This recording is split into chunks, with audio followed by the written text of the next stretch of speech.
ಇನ್ನು ಈ ಅಭೇದ್ಯ ದಿಗ್ಬಂಧನದಿಂದ ಈ ಸರ್ಪ ಹೊರಬರಲು ಸಾಧ್ಯವೇ ಇಲ್ಲ.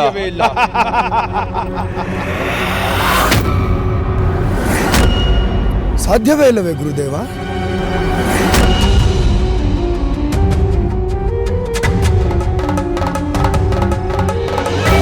ಏಕೆ ಭದ್ರ, ಈ ಅಖಂಡ ಗುರುವಿನ ಶಕ್ತಿ ಮೇಲೆ ನಿನಗೆ ಸಂಶಯವೇ? ಸಂಶಯವಲ್ಲ ಗುರುದೇವ. ಈ ದಿಗ್ಬಂಧನವನ್ನ ಆ ಸರ್ಪವು ಭೇದಿಸಿ ಹೊರಬರಲು ಸಾಧ್ಯವೇ ಇಲ್ಲ ಎಂಬುದನ್ನು ನಾನು ನಂಬುತ್ತೇನೆ. ನನ್ನ ಪ್ರಶ್ನೆ ಎಂದರೆ, ಹೊರಗಿನ ಬೇರೆ ಯಾವುದೇ ಶಕ್ತಿಯಿಂದಲೂ ಅದನ್ನು ಹೊರತರಲು ಸಾಧ್ಯವಿಲ್ಲವೇ? ಅವನು ಅದೆಂತಹ ಅದ್ಭುತ ಶಕ್ತಿಗಳನ್ನೇ ಹೊಂದಿರಲಿ. ನನಗಿಂತ ಬಲಾಢ್ಯನಾದ ಮಾಂತ್ರಿಕನೇ ಬಂದು ಯತ್ನಿಸಲಿ, ಮಾಟ ಮಂತ್ರಾದಿಗಳನ್ನೇ ಮಾಡಲಿ, ತಂತ್ರಾದಿಗಳನ್ನೇ ಬಳಸಲಿ, ಯಜ್ಞ ಯಾಗಾದಿಗಳನ್ನೇ ಮಾಡಲಿ, ಈ ದಿಗ್ಬಂಧನ ಅಭೇದ್ಯವೇ. ಅಷ್ಟೇ ದಿಗ್ಬಂಧನಗೈದ ಈ ತ್ರಯಂಬಕನೇ ಮರಳಿ ಯತ್ನಿಸಿದರೂ ಆ ಸರ್ಪವನ್ನು ಬಂಧಮುಕ್ತಗೊಳಿಸಲು ಸಾಧ್ಯವಿಲ್ಲ. ಅಂದರೆ ಇದೊಂದು ರೀತಿಯಲ್ಲಿ ಆ ಸರ್ಪದ ಜೀವಂತ ಸಮಾಧಿ ಎನ್ನಬಹುದೇ? ನಿಸ್ಸಂಶಯವಾಗಿ. ಹಾಗಾದರೆ ಸಹಸ್ರ ವರ್ಷಗಳೇ ಉರುಳಿದರೂ, ಜನ್ಮ ಜನ್ಮಾಂತರಗಳೇ ಕಳೆದರೂ ಈ ಹಾವಿಗೆ ಮುಕ್ತಿ ಇಲ್ಲವೆಲ್ಲಿ? ಇದೆಲ್ಲದರ ಹೊರತಾಗಿಯೂ ಆ ಸರ್ಪಕ್ಕೆ ಹೊರಬರಲು ದಾರಿ. ಇದೇನು ಹೇಳುತ್ತಿರುವಿರಿ ಗುರುದೇವ? ಸತ್ಯವನ್ನೇ ನುಡಿಯುತ್ತಿದ್ದೇನೆ. ಸೂರ್ಯಗ್ರಹಣವಾಗಲಿ, ಚಂದ್ರಗ್ರಹಣವಾಗಲಿ, ಆ ದಿನದೊಂದು ಯಾವುದೇ ನಕ್ಷತ್ರವಿರಲಿ, ಯಾವುದೇ ಕಾಲವಿರಲಿ, ಆದರೆ ಗ್ರಹಣ ಸ್ಪರ್ಶ ಕಾಲದಿಂದ ಮೋಕ್ಷ ಕಾಲದ ನಡುವಲ್ಲಿ ಈ ಇಚ್ಛಾಧಾರಿ ಸರ್ಪಕ್ಕೆ ಬಂಧ ಮುಕ್ತಗೊಳ್ಳುವ ಅವಕಾಶ ಲಭಿಸುತ್ತದೆ. ಹೇಗೆ ಗುರುದೇವ? ಆ ಸಮಯದಲ್ಲಿ ಯಾವುದೇ ವ್ಯಕ್ತಿ ಬಂದು ಈ ಹಾವನ್ನು ಹೊರತೆಗೆಯಬಹುದೇ? ಅಂತಹ ಪ್ರಯತ್ನವನ್ನು ಯಾರೇ ಮಾಡಿದರೂ ಆ ಕ್ಷಣವೇ ಸುಟ್ಟು ಭಸ್ಮವಾಗುತ್ತಾರೆ. ಆ ಒಬ್ಬರು ಯಾರು ಗುರುವರ್ಯ? ಈ ಸರ್ಪದ ಪ್ರಿಯಕರನ ಆತ್ಮ ಈ ಲೋಕದಲ್ಲಿ ಜನಿಸಿದೆ. ಆ ಆತ್ಮವನ್ನು ಧರಿಸಿರುವ ವ್ಯಕ್ತಿ ಹಾಗೊಂದು ವೇಳೆ ಗ್ರಹಣ ಕಾಲದಲ್ಲಿ ಈ ಪ್ರಭಾವಲಯದೊಳಗೆ ಹೆಜ್ಜೆ ಇಟ್ಟರೆ ನಾಗಲೋಕಕ್ಕೆ ಇವಳ ಸಂಪರ್ಕವಾಗುತ್ತದೆ. ಒಂದು ವೇಳೆ ಅವಳು ಕಳೆದುಕೊಂಡ ಮಣಿ ಬಂದ ಈ ವೃಕ್ಷಕ್ಕೆ ಸ್ಪರ್ಶಿಸಿದರೆ ಸಾಕು, ಅಥವಾ ನಾಳೆ ಈ ಗಿಡ ಬೆಳೆದು ವೃಕ್ಷವಾದಾಗ ಅದಕ್ಕೆ ಸ್ಪರ್ಶಿಸಿದರೆ ಸಾಕು, ಈ ದಿಗ್ಬಂಧನ ಒಡೆದು ಚೂರಾಗಿ ಆಕೆ ಮೊದಲಿಗಿಂತಲೂ ಶಕ್ತಿಯುತವಾಗಿ ಹೊರಹೊಮ್ಮುತ್ತಾಳೆ. ಅಂತಹ ಸಂದರ್ಭ ಬರಕೂಡದೆಂದೇ ಈ ಸ್ಥಳವನ್ನು ದಿಗ್ವಿಜಯ ಮತ್ತು ಆತನ ಸ್ನೇಹಿತನಿಗೆ ಅಜ್ಞಾತವಾಗಿರಿಸಿರುವುದು. ನಿಮ್ಮ ಪ್ರಶ್ನೆಗಳಿಗೆ ಉತ್ತರ ದೊರಕಿದ್ದರೆ ಹೊರಡೋಣವೇ?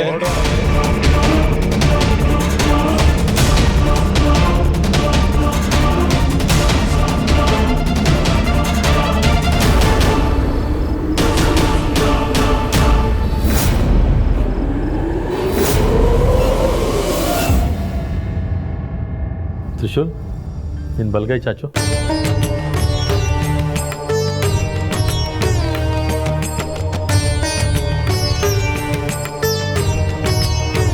ಅಲ್ಲ ರೀ, ನಾನು ಅವಾಗಿಂದ ಕೇಳ್ತಾನೆ ಇದ್ದೀನಿ, ಅದೇನು ಅಂತ ಹೇಳಕ್ ಏನ್ ಕಷ್ಟ ನಿಮ್ಗೆ? ಲೈ, ಪ್ರತಿಯೊಂದಕ್ಕೂ ಪ್ರಶ್ನೆ ಮಾಡಿದ್ರೆ ನಿಮ್ಗೆ ಸಮಾಧಾನನೇ ಆಗೋದಿಲ್ಲ ಅಲ್ವಾ? ಇದೊಳ್ಳೆ ಕತೆ ಆಯ್ತಲ್ಲ. ನನ್ನ ಮಗನ ಕೈಗೆ ಏನೋ ತೊಡಸ್ತಾ ಇದ್ದೀರಾ. ಅವನ್ ತಾಯಿಯಾಗಿ ಅದೇನು ಅಂತ ತಿಳ್ಕೊಳ್ಳೋ ಹಕ್ಕಿಲ್ವಾ ನನಗೆ? ನೋಡು, ನಾನು ಏನೇ ಮಾಡಿದ್ರು ಒಳ್ಳೇದು ಮಾಡ್ತೀನಿ ಅಂತ ಗೊತ್ತಿದೆ ತಾನೆ? ಹ್ಞೂ ರೀ, ಗೊತ್ತಿದೆ. ಮತ್ತು ಸ್ವಲ್ಪ ಸುಮ್ಮನೆ ಇರೋದು ಕಲ್ತ್ಕೋ. ಅಪ್ಪ, ಇದು ತುಂಬಾ ಚೆನ್ನಾಗಿದೆ. ಹೌದಾ ಮನೆ? ಗುಡ್, ಹೋಗಿ ಆಟ ಆಡ್ಕೋ. ಸರಿ ಅಪ್ಪ.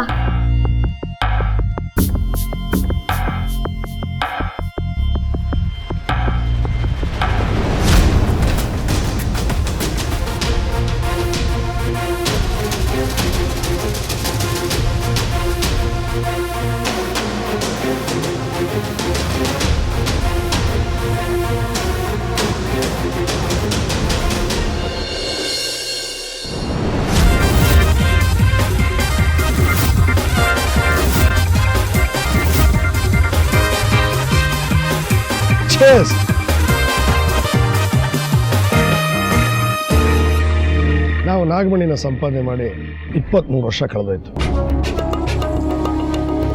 ನಾಗಮಣಿ ನಮ್ಮ ಜೀವನಕ್ಕೆ ಬಂದ ಮೇಲೆ ನಮ್ಮೆಲ್ಲರ ಜೀವನನೂ ಬದಲಾಗಿದೆ. You are absolutely right Digvijay. ನಾನು ಮೊದಲು ಒಂದು ಚಿಕ್ಕ ಕ್ಲಿನಿಕ್ ನಡೆಸ್ತಾ ಇದ್ದೇನೆ. ಇವತ್ತು ಮಲ್ಟಿ ಸ್ಪೆಷಾಲಿಟಿ ಹಾಸ್ಪಿಟಲ್ ರನ್ ಮಾಡ್ತಾ ಇದ್ದೀನಿ. It's not a small achievement. ಹೌದು, ಪಬ್ಲಿಕ್ ಟಾಯ್ಲೆಟು, ರಸ್ತೆ ಕಾಂಟ್ರಾಕ್ಟ್ ಮಾಡಿಸ್ತಿದ್ದು ನಾನು ಇವತ್ತು ನ್ಯಾಷನಲ್ ಹೈವೇನ ಕಾಂಟ್ರಾಕ್ಟ್ ಮಾಡೋಷ್ಟು ಇನ್ಫ್ಲೂಯೆನ್ಷಿಯಲ್ ಆಗಿದೆ. Very good. ನಾವಷ್ಟೇ ಅಲ್ಲ, ಸಾಮ್ರಾಟು, ಭೂಪತಿ, ದಂಡಪಾಣಿ ಎಲ್ಲರೂ ಕೂಡ ಅವ್ರವ್ರ ಬಿಸ್ನೆಸ್ಸಲ್ಲಿ ಇಂಪ್ರೂವ್ ಆಗಿದ್ದಾರೆ. ಇದಕ್ಕೆಲ್ಲ ಕಾರಣ ನಾಗಮಣಿ. ಎಲ್ಲ ಬದಲಾಯಿತು, ಆದರೆ ಒಂದು ಮಾತ್ರ ಬದಲಾಗಲಿಲ್ಲ.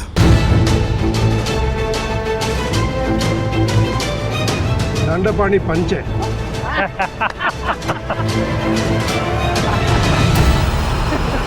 ದಿಗ್ವಿಜಯ್, ನಮ್ಗಳ ಜೊತೆ ಆ 3 ಜನ ಇದ್ದರೆ ಇನ್ನೂ ಚೆನ್ನಾಗಿರೋದು. ಎಲ್ಲಪ್ಪ 3 ಜನನು ದೊಡ್ಡ ಕಳ್ಳನ ಮಕ್ಕಳು ಅಲ್ಲ, ನಮ್ಮನ್ನೇ ಬಿಟ್ಬಿಟ್ಟು ಹೊರಟೋಗಿದ್ದಾರಲ್ಲ. ಅದು ಬ್ಯಾಂಕಾಕ್ಗೆ ನನ್ನ ಫೇವ್ರೇಟ್ ಸ್ಪಾಟು. ಇನ್ನೂ ಚೆನ್ನಾಗಿದೆ, ಖುಷಿಯಾಗಿರೋ. Tasteless fellow. ಅಲ್ಲಿ ಊಟ ಇಲ್ಲಿ ಸಿಕ್ಬಿಡುತ್ತಾ? ದಿಗ್ವಿಜಯ್, ಆ್ಯಕ್ಚುಲಿ ಆ ಗಂಡು ನಾಗರವನ್ನ ಸಾಯಿಸಿದ್ಮೇಲೆ ನಮ್ಮೆಲ್ರಿಗೂ ಏನೋ ಆಗ್ಬಿಡುತ್ತೆ ಅಂತ ಗುರುಗಳು ಹೇಳಿ, ಇಲ್ಲಿ ತನಕ ಏನೂ ಆಗಲೇ ಇಲ್ವಲ್ಲ. ಅದು ನಿಜಾನೇ. ಹೌದು, ನಿಮ್ಮ ಮಗನ 9ನೇ ವರ್ಷದ ಬರ್ತಡೇ ದಿನ ಒಂದು ಹುಡುಗಿ ಬಂದಿದ್ಲಲ್ವಾ? ಎಸ್, ಆ ಹುಡುಗಿನೇ ನಾಗಿನಿ ಅಂತ ಗೊತ್ತಾದ್ಮೇಲೆ ಗುರುಗಳು ಅವಳನ್ನ ದಿಗ್ಬಂಧನದಲ್ಲಿಟ್ರಲ್ವಾ. ದಿಗ್ವಿಜಯ್, ಆವತ್ತಿಂದ ರಾತ್ರಿ ಹೊತ್ತು ನಾನು ನಿದ್ದೆನೇ ಮಾಡೋದಕ್ಕಾಗ್ತಿಲ್ಲ. ಸ್ಲೀಪಿಂಗ್ ಟ್ಯಾಬ್ಲೆಟ್ಸ್ ತೊಗೊಂಡು ನಿದ್ದೆ ಮಾಡ್ತಾ ಇದ್ದೀನಿ. ಆ ಹುಡುಗಿನ ಗುರುಗಳು ದಿಗ್ಬಂಧನದಲ್ಲಿ ಇಟ್ಟಿದ್ದಾರೆ ಅಂತ ಗೊತ್ತಿದ್ರೂ ಒಂದು ಸಣ್ಣ ಶಬ್ದ ಆದರೂ ನನಗೆ ಭಯ ಶುರುವಾಗೋದು. ಆ ಭಯ ಹೋಗೋದಕ್ಕೆ 5-6 ವರ್ಷ ಬೇಕಾಯ್ತು ನನಗೆ. ಹೌದು, ನಾನು ಆ ಸಮಯದಲ್ಲಿ ಮನೆಯಿಂದ ಹೊರಗಡೆನೆ ಬರ್ತಿರ್ಲಿಲ್ಲ, ಮನೇಲೆಲ್ಲ ಹಾಕಾಗ್ಬಿಟ್ಟಿದೆ.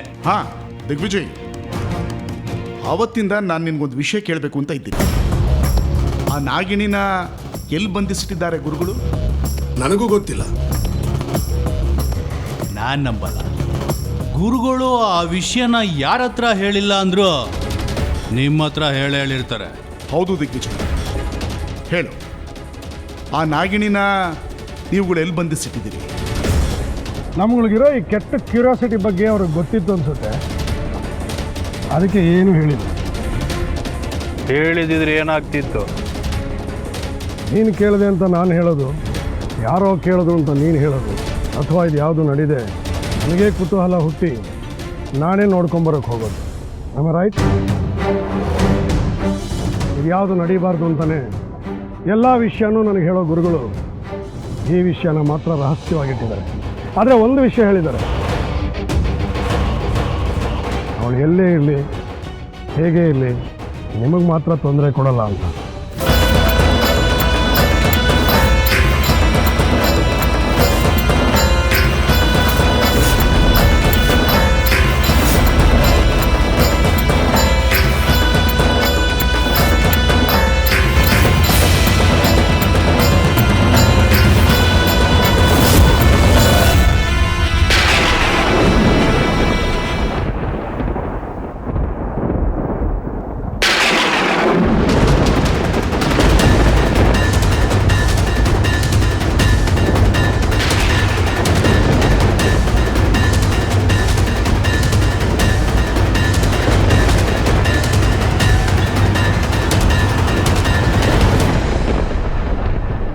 ಗುರುದೇವ, ಏನಿದೆ ಕಂಪನ? ವಸುಂಧರೆಯಿಂದ ಚಿಮ್ಮಿ ಬಂದ ಈ ಬೆಳಕು ಯಾವ ಸಂದೇಶ ನೀಡುತ್ತಿದೆ? ನಾಗಮಾತ ಸತತ 14 ವರ್ಷಗಳ ಪರಿಶ್ರಮಕ್ಕೆ ದೊರಕಿರುವ ಬೆಳಕಿದು, ಬೆಳಕಿನ ಬೆರಗಿದು. ಅಂದರೆ ಶಿವಾನಿ ಇರುವ ಸ್ಥಳ ಗೋಚರವಾಗಿದೆ.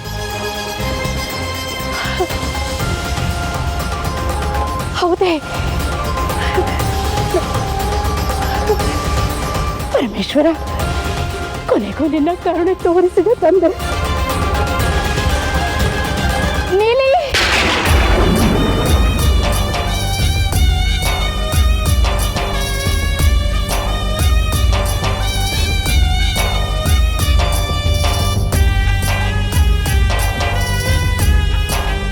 ಏನಾಯಿತು ನಾಗಮಾತಾ? ನಮ್ಮ ಶಿವಾನಿ ಎಲ್ಲಿರುವಳು ಎಂದು ಗುರುಗಳಿಗೆ ಗೋಚರವಾಗಿದೆ. ಹೌದೇ? ಹಾಗಾದರೆ ಶಿವಾನಿ ಎಲ್ಲಿದ್ದಾಳೆ ಎಂಬ ಮಾಹಿತಿ ದೊರೆಯಿತೆ? ಎಲ್ಲಿ ಗುರುವರ್ಯ? ಎಲ್ಲಿದ್ದಾಳೆ ಶಿವಾನಿ? ನಾವು ಅವಳನ್ನು ನೋಡಬಹುದೇ? ಖಂಡಿತವಾಗಿ. ನಿಮ್ಮ ಕಣ್ಣು ಮುಚ್ಚಿ.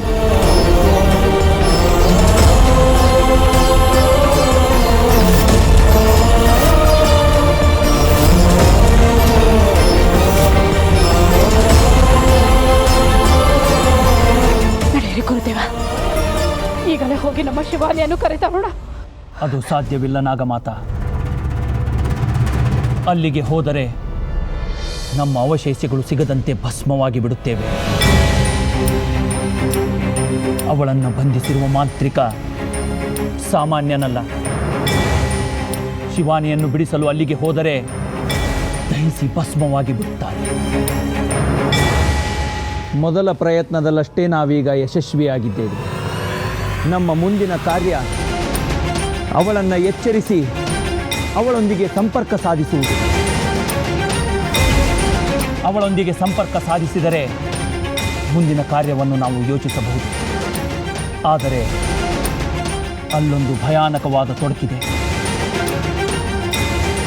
ಆ ತೊಡಕನ್ನು ನಾವು ತಡೆಯದೆ ಹೋದರೆ ಮುಂದೇನಾಗುತ್ತದೋ ಎಂದು ಊಹಿಸಲು ಸಾಧ್ಯವಿಲ್ಲ.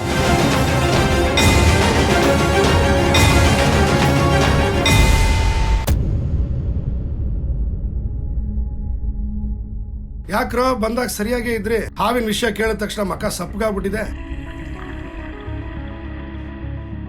ಗುರುಗಳು ಆ ನಾಗಿಣಿನ ಎಲ್ ಬೇಕಾದ್ರೂ ಬಚ್ಚಿಟ್ಟಿರ್ಲಿ, ಆ ಚಿಂತೆನ ಬಿಟ್ಟು ಬಿಡಿ, ಮರ್ತು ಬಿಡಿ. Not necessity. ಏಕೆಂದ್ರೆ ಲೈಫು ಬಿಸ್ನೆಸ್ಸು ಎಲ್ಲ ಸೂಪರ್ ಆಗಿ ನಡೀತಾ ಇದೆ. ಚೆನ್ನಾಗಿ ಹೋಗ್ತಿರ್ಬೇಕಾದ್ರೆ ಹಾವಿನ ಬಗ್ಗೆ ನಾವ್ಯಾಕೆ ಚಿಂತೆ ಮಾಡಬೇಕು? ನೀವೇ ನನಗೆ ಹಾವಿನ ಬಗ್ಗೆ ಚಿಂತೆ ಇಲ್ಲ ಸಂಬ. ನಾನೊಂದು ಪ್ರಾಪರ್ಟಿ ಪರ್ಚೇಸ್ ಮಾಡಿದ್ದೆ, ಅದ್ರದ್ದೇ ಚಿಂತೆ ಆಗೋಗಿದೆ. ಪ್ರಾಪರ್ಟಿನ? ಯಾವುದು? ಇಲ್ಲಿ ಹೇಳಿ, ಡೀಲ್ ಮಾಡೋಣ. ಅದು ವೇದಾವತಿ ನಗರಲ್ಲಿ ಒಂದು ಪ್ರಾಪರ್ಟಿ ಪರ್ಚೇಸ್ ಮಾಡಿದ್ದೆ. You people remember? That's a beautiful place. First time ನಾನು ಅದನ್ನ ನೋಡಿದಾಗಲೇ ತುಂಬ ಇಷ್ಟ ಆಗೋಯ್ತು ನನಗೆ. What is the problem? ಆ ಪ್ರಾಪರ್ಟಿ ಸೇಲು ಆಗ್ತಾ ಇಲ್ಲ, ಅಲ್ಲೇನು ಮಾಡಕ್ಕೂ ಆಗ್ತಾ ಇಲ್ಲ. ಒಂಥರ ಡೆಡ್ ಇನ್ವೆಸ್ಟ್ಮೆಂಟ್ ಆಗೋಗ್ಬಿಟ್ಟಿದೆ. That's the worry. ಅಂತ ಪ್ರಾಬ್ಲಮ್ ಏನಿದೆ ಅದರಲ್ಲಿ? ಡಾಕ್ಯುಮೆಂಟ್ಸ್ ಏನಾದರೂ ಪ್ರಾಬ್ಲಮ್ ಇದೆಯಾ? Problem is not about the document. ಅಲ್ಲಿ ಒಂದು ಗಾಸಿಪ್ ಹಬ್ಬಿಸ್ಬಿಟ್ಟಿದ್ದಾರೆ. ಅಲ್ಲಿ ಪುರಾತನ ಕಾಲದೊಂದು ದೇವಸ್ಥಾನ ಇತ್ತಂತೆ, ಅದನ್ನ ಒಡೆದು ಈ ಮನೆನ ಕಟ್ಟಿದ್ದಾರೆ ಅಂತ. ಸೊ ಅದನ್ನ ನೀವು ಪರ್ಚೇಸ್ ಮಾಡೋದಾಗ್ಲಿ ಅಲ್ಲಿ ಬಿಸ್ನೆಸ್ ಮಾಡೋದಾಗ್ಲಿ ಮಾಡಿದ್ರೆ ಏಳ್ಗೆನೆ ಆಗಲ್ಲ ಅಂತ ಹಬ್ಬಿಸ್ಬಿಟ್ಟಿದ್ದಾರೆ. ಸೊ ಯಾರು ಅದನ್ನ ಕೊಂಡ್ಕೊಳಕ್ ಮುಂದೆ ಬರ್ತಾ ಇಲ್ಲ. ಅಲ್ಲ ದಿಗ್ವಿಜಯ್, ಅದು 100 ಕೋಟಿ ಪ್ರಾಪರ್ಟಿ. ಬೇರೆಯವ್ರ ವಿಚಾರ ಬಿಡು, ನೀನೇನಾದ್ರೂ ಮಾಡ್ಬೋದಿತ್ತಲ್ಲ. ಐ ಟ್ರೈಡ್ ಕಣೋ, ಆಗ್ಲಿಲ್ಲ. ಯಾಕೆ? ಅಲ್ಲಿ ಹಾವುಗಳು ಕಾಟ, ಹಗಲು ರಾತ್ರಿ ಅನ್ನೋಂಗಿಲ್ಲ. ರಾಜಾರೋಷವಾಗಿ ಓಡಾಡ್ತಾ ಇರ್ತಾರೆ, ಅದಕ್ಕೆ ಭಯ ಬೀಳ್ತಾರೆ. 6 ವರ್ಷದಿಂದ ಪ್ರಾಪರ್ಟಿನ ಸೇಲ್ಗಿಟ್ಟಿದ್ದೀವಿ, ಒಬ್ಬರು ವಿಚಾರಿಸ್ಕೊಂಬಂದಿಲ್ಲ. ಬಂದ್ರೂ ಅಕ್ಕಪಕ್ಕದವರು ಇಲ್ಲಿ ಹಾವುಗಳಿದೆ ಅಂತ ಹೆದರಿಸ್ಬಿಡ್ತಾರೆ. ನಮ್ಮ ಯಜಮಾನರಿಗೆ ಅದೊಂದೇ ಚಿಂತೆ. ಒಂದಲ್ಲ ಎರಡಲ್ಲ 106 ಕೋಟಿ ಇನ್ವೆಸ್ಟ್ ಮಾಡಿದ್ದಾರೆ. ಇರ್ಲಿ ಬಿಡೋ ನಂದೀಶ, ಎಲ್ಲಾ ಪ್ರಾಬ್ಲಮ್ಗಳು ಸಾಲ್ವ್ ಆದ ಹಾಗೆ ಇದು ಒಂದಿನ ಸಾಲ್ವ್ ಆಗುತ್ತೆ.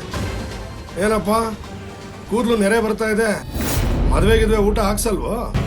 ನೋವೇ ಚಾನ್ಸೇ ಇಲ್ಲ.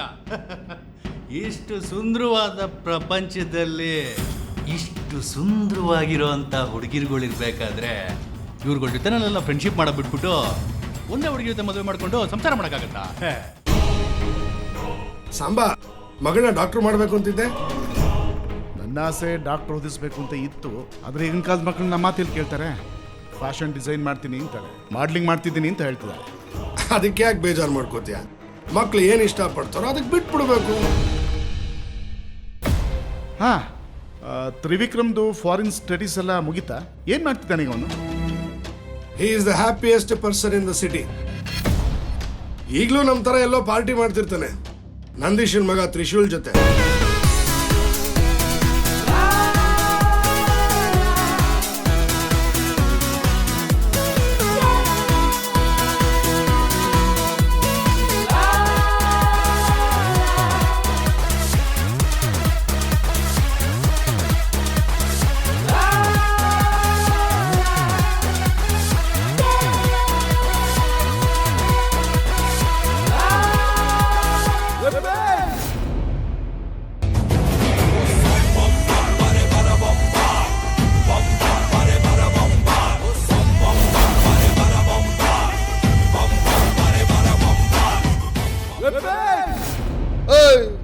ಒಂದೇ ಸಾಂಗ್ನ ಎಷ್ಟು ಸಾರಿ ರಿಪೀಟ್ ಮಾಡಿಸ್ತೀಯೋ?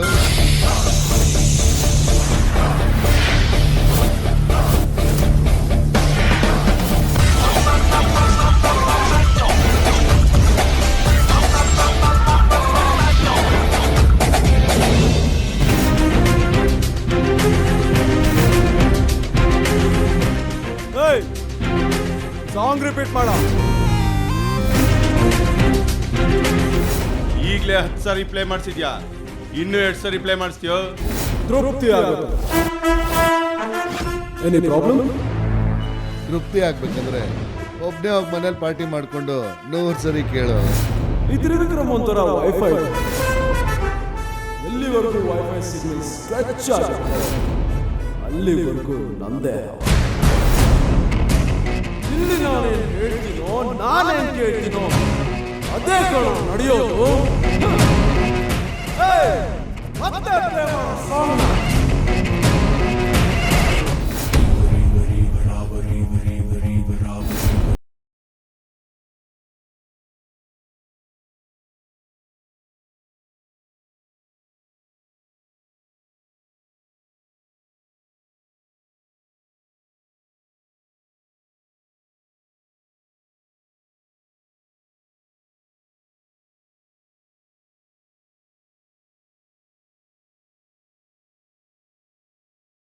ಮಾತಾಗಿರ್ಬೇಕು. ಕೋಪದಲ್ಲಿ ನೀನು ನಮ್ ಚಿಕ್ಕೇಜ್ ಮಾಡ್ರ ಮೇಲೆ ಕೈ ಎತ್ತಿದ್ರೆ ನಾನು ನಿನ್ನ ಮೇಲೆ ಎತ್ತಬೇಕಾಗತ್ತೆ.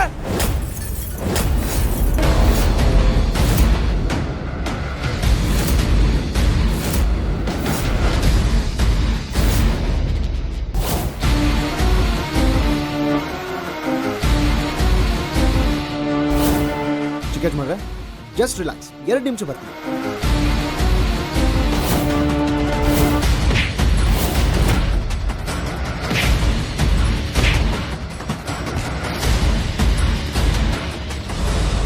ಒಂದು ನಿಮಿಷ ಬಂದೆ.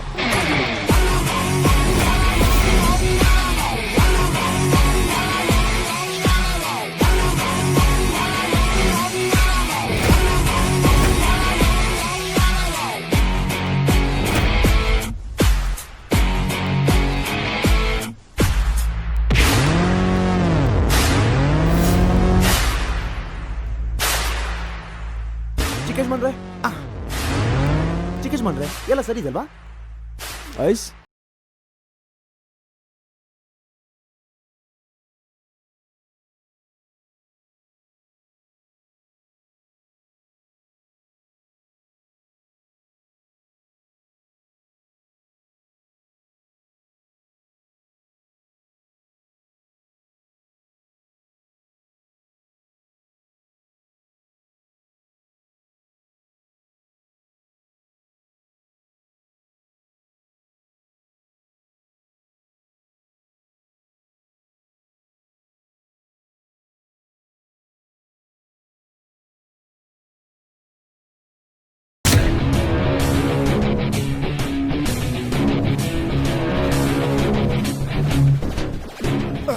ಚಿಕನ್ ಮಾಡ್ರೆ ತಂದೂರಿ ಚಿಕನ್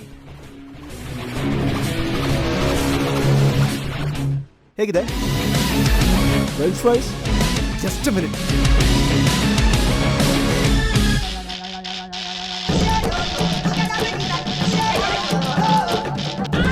ಅಯ್ಯೋ ಫ್ರೆಂಚ್ ಫ್ರೈಸ್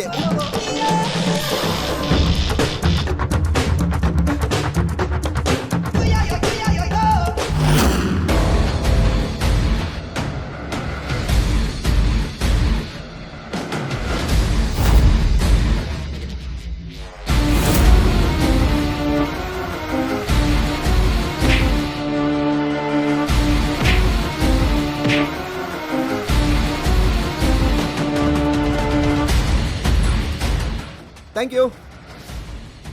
ಚಿಕನ್ ಮಾಡ್ರೆ ತಗೊಳ್ಳಿ. ಅಣ್ಣ ನಿಮ್ಮ ವಾಚ್.